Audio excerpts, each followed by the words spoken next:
Last week, for those that were not here, we talked about blame and guilt and how a lot of our time during the day is taken up by guilt and by blame. From small actions like not arriving on time because he didn't get ready, he was in the bathroom, she didn't cook food, or I didn't make the food for her, my God, I should have done it. We spend a lot of our day just with guilt. That's what drives a lot of us. Guilt and blame are the most negative of all emotions. And if we had that negativity counter and we counted the number of times we felt guilty about things we did, you'd be astounded. 90% of your day is filled with thoughts of guilt. If not guilt, it's blaming somebody. Blaming yourself, blaming someone else, blaming a situation, blaming the weather, blaming anything. And that's the truth. I mean, the reason that we come together and we meditate is that we start observing how we are, what messages we're sending to ourselves. And whatever it is, we're here from birth to death. And in the middle, the only thing we have to do is to be happy. And that's what we call life. That's all you have to do. Just go through whatever has to go, that comes, with a smile on your face. And that is what we're attempting to do here. I'm not a scholar, I'm not a guru. But I know one thing, that if you're not happy and you don't take that decision to be happy, that it's not worth it. It's really not worth it. So what is it? I mean, we face so many situations in our life. So many things come up, whether it's physical health, loss of a job, weather-related things, relationships not working. We've all got something going on in our life, small or big, or we've been there.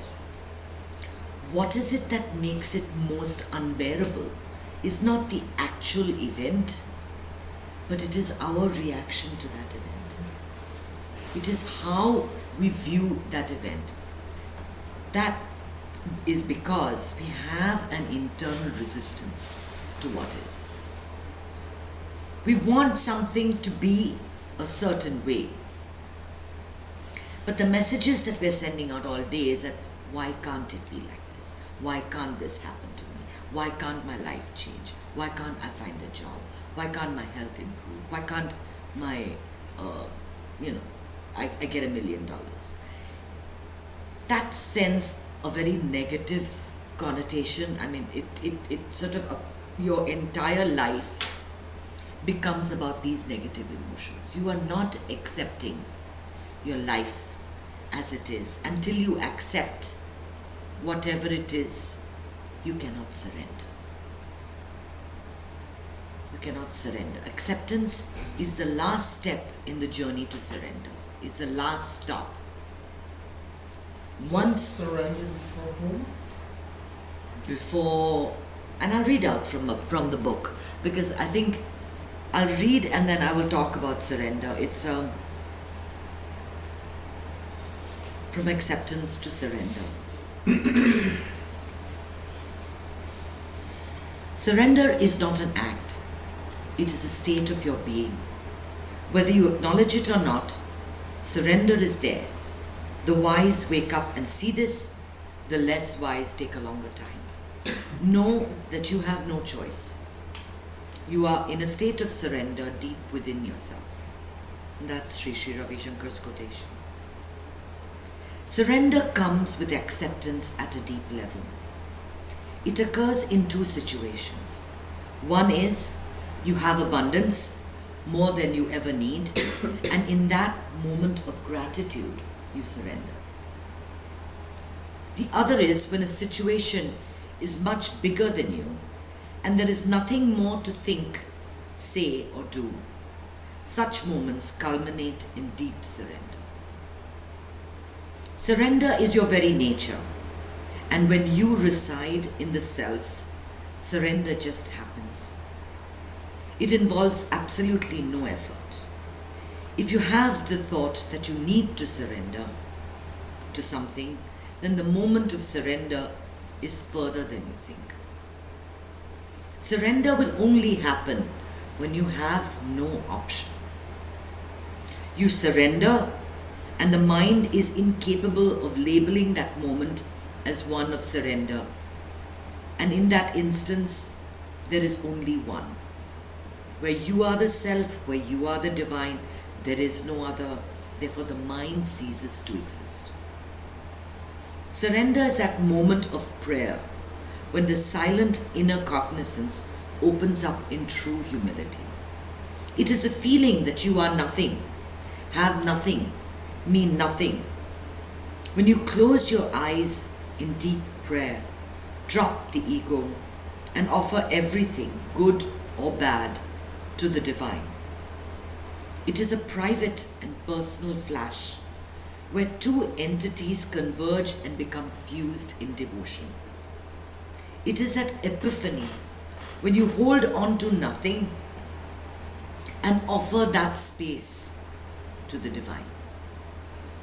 In that moment of surrender is a feeling of space, of vastness, of union with the Brahman. That space exists within the emptiness of your body, yet it reaches beyond the confines of mental constructs. In surrender, you give nothing, and that's what makes it the biggest illusion. You are nothing, so what is there to give?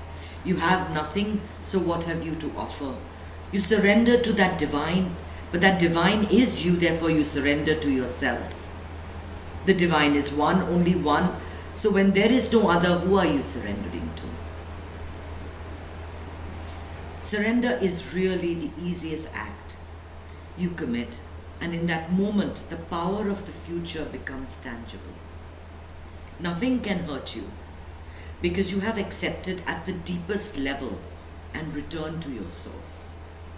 Your source is the very divinity that humbles you, and from that germ of humility comes freedom. Freedom beyond the imaginable. Freedom from the mind, the body, the world, the problem, and dilemmas. In that moment of relinquishing, you soar to uncharted heights of liberation.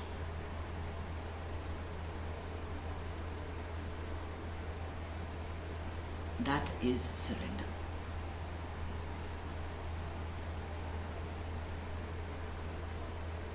A very difficult concept. You always hear of people talking of moments of surrender when they're giving up something.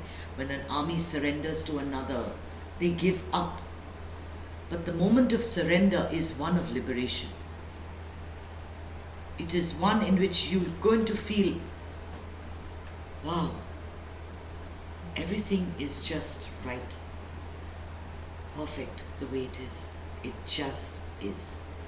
Nothing matters. And moments of surrender come when things are happening that are good, things are happening that are not so good. It's not that you only have to surrender when you have a physical ailment or when you've lost your job and you don't know what else to do. If you are wise, you will your whole entire life will be one of surrender. That you offer yourself to the universe, the divine, whatever you want to call it, the energy, the consciousness, the Brahman. Give it whatever name that you want. And you become an instrument of that universe to be used in the best way possible. If you live your life in that spirit of surrender, it is like pouring, we pour in our sacred fires, we always pour ghee, which is clarified butter. And when that offering is made, the flames shoot higher. So you offer your life or your services to this life in that spirit of surrender, of just giving. And then it's all fine. You were always taken care of. You'll always be taken care of. Everything is just perfect with the world. If you do not want to surrender, if you're holding on to something that you really want to work in your life, then the universe will conspire to make you surrender, to make you reinvent yourself, to make you change your career. If you're doing too much, the universe will conspire to give you that illness that makes you rest and recover and get back to the body. It'll make things happen. The wise live their life in a spirit of surrender. That I have dropped the doership. It is being channeled through me. It is all happening through me. I'm not talking here. It is being spoken through me. I don't have words of wisdom. The wisdom is that of the sages. Nothing I said, or nothing that you understand, has never been said before. It's been said for generations and for ages. For those who want to live their life effortlessly. And what do we want to do? You know, the grass doesn't grow with effort. You know, strain to increase by about a centimeter. You watch nature, it's effortless. It just happens. Things just happen. Buds become flowers, flowers become fruit. Cycle continues. It's no effort. But we human beings have created so many problems for ourselves. We started out as being hunters and gatherers, just getting enough food to go through the day. And look at how we have a doctor for each toe. I mean, we've made our lives so complicated. But besides, living in this world is a given. We have to live in this world. But how can we change what we are doing? How can we make our lives worth it? Whether we are surviving on a handful of food, a table full of food, or a banquet. It's all attitude. Some are happy with this, some want the big table of food, and some need the banquet. When you accept whatever is, it is what is, good or bad, 100%. You embrace the storms that come your way. You embrace the shiny weather. Everything is effortless. But we are conditioned. We are conditioned to, from our childhood, to be frightened. Everything around us, teachers has taught us to be frightened. Be aware that your country can be taken over. There are communists everywhere. There roaches will spoil your food. There's arsenic in rice. I mean, everything is one of fear. You look everywhere. So it really requires self-effort, a lot of self-effort, to just say it is what is and accept it, and live your entire life with that beautiful feeling of surrender. And then everything is yours. Everything you want is yours. You ask and you will receive. Have a positive image of that which you want for yourself. Be it money, be it a position, be it a marriage for your children. Have a positive image. Positive image is not saying that in the next year I need to lose weight. I need to have that perfect weight. That's how I want to, that's how I look. I need to have that job that lets me go on my vacation and earn money. I need to have that child who's respectful and patient and discovers that whatever dream that they want to dream. I want my book to be made into a movie. I see it as a movie. That's how you do it. Not saying, oh, my book will never be made into a movie. Who's going to pick an Indian person's book? I mean, 3/4 of the time I'm saying that to myself. I catch myself so many times saying these things that will never work. I have writing classes starting this week, and the temple, even though I'd given it to them the beginning of May, they sent out the email yesterday for classes starting on Saturday. Now, this is beyond my control. And I got myself so upset that I actually fell seriously ill yesterday. I had a 24-hour serious illness, and I saw it coming because my mind was like, how could they do this to me? I'm putting in so much effort. I'm planning these classes. But then how come you can't apply everything you talked about to this situation? Because this is practice and this is self-effort. Huh? This is self-effort. I am a victim of conditioning just as you are. I have the intellectual. Can't you like develop a sort of a mechanism that as soon as you recognize that it's coming to you, then you stop it? Exactly. That is what we're trying to develop. But it's an ongoing process. It's an ongoing process. It takes you a while to understand that you are getting stressed out. You are having expectations. You have not surrendered to the will of the universe. You have to keep telling yourself these messages. And it's because I told myself all these things today, and I've been reading very positive literature, that I recovered from the whatever fever or flu or sickness that I had in 24 hours. It might have gone on for a week. Yeah, it is not only functioning from your intelligence, Arnand, it is applying that to your life. Be aware at that precise moment when it's happening. We're not all aware. We're not all aware. I'm telling you, 90% of our day is spent giving ourselves negative messages. 90% of the day. It's only when someone points it out, or when you read something uplifting, that you say, darn, I've been saying this to myself. And we all need it. We all need it. In this group, when I talk, I'm not saying that I have reached that level. That is the ideal. I'm working, just like you are. And every day gets a little better. Every day gets, I'm closer to reaching that goal. Every time, of being free. Being happy. Of being free from my mind, of getting that union with the universe. That's my goal. That being one with everything, where there is only one. That is my goal. But I was born a human. I've had, I've got a family, I've got children.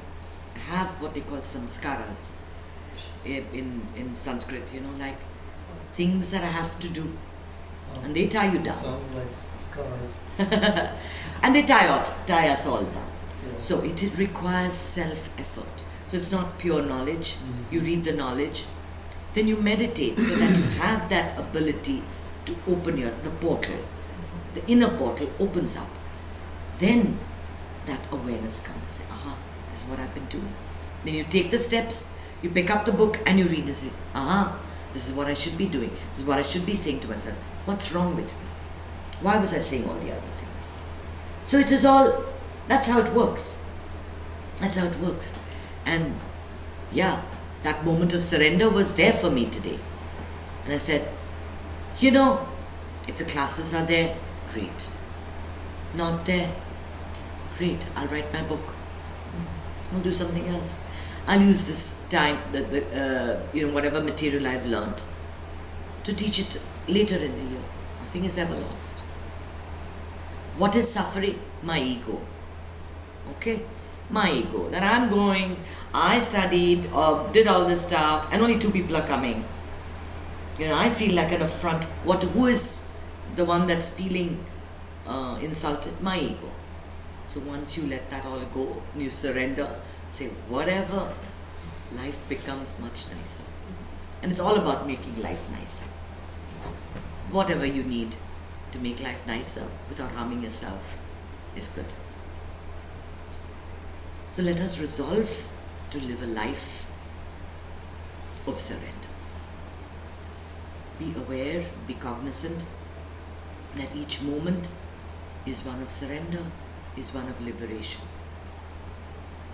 Live your life effortless.